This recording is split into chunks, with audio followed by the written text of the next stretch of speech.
আমাদের কেন্দ্রীয় প্রোগ্রাম ম্যাডামের প্রোগ্রাম এখানে আমরা আয়োজন করেছি। আমাদের লোকজন যখন আসছিল, আসা অবস্থায় হাফ রাস্তায় আমাদের শ্রমিক দলের দপ্তর সম্পাদক রফিককে প্রথমে মারা হয় নির্মমভাবে। তারপরে আমাদের শহর স্বেচ্ছাসেবক দলের আহ্বায়ক সাব্বির ইসলাম চাপলকে মারা হয়। তারপরেই হচ্ছে যে আমাদের হচ্ছে যে শহর ৫ নম্বর ওয়ার্ড বিএনপির সাধারণ সম্পাদক হিটলু এবং জেলা বিএনপির ভারপ্রাপ্ত আহ্বায়ক শহীদুল ইসলাম বাচ্চুকে নির্মমভাবে আহত করা হয়।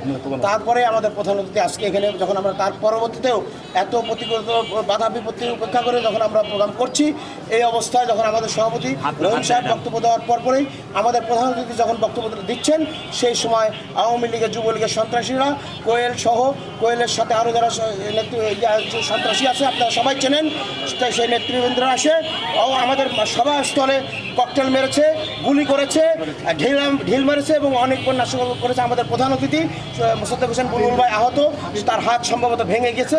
আমরা তাকে চিকিৎসার ব্যবস্থা করছি। সে ভিতরে আছে এবং সে অসুস্থ অবস্থায় আছে। সে কঠিন এমনি অসুস্থ, তারপরে অসুস্থ অবস্থা আছে। আমরা এর তীব্র নিন্দা জানাচ্ছি, আমরা এর প্রতিবাদ জানাচ্ছি।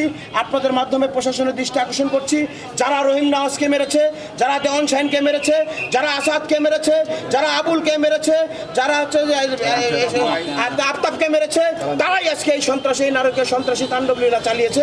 আমরা তীব্র নিন্দা জানাচ্ছি, প্রতিবাদ জানাচ্ছি এবং অবিলম্বে এদের বিরুদ্ধে ব্যবস্থা দেওয়ার দাবি জানাচ্ছি আপনাদের মাধ্যমে, প্রিয় সাংবাদিক ভাইয়েরা আমার।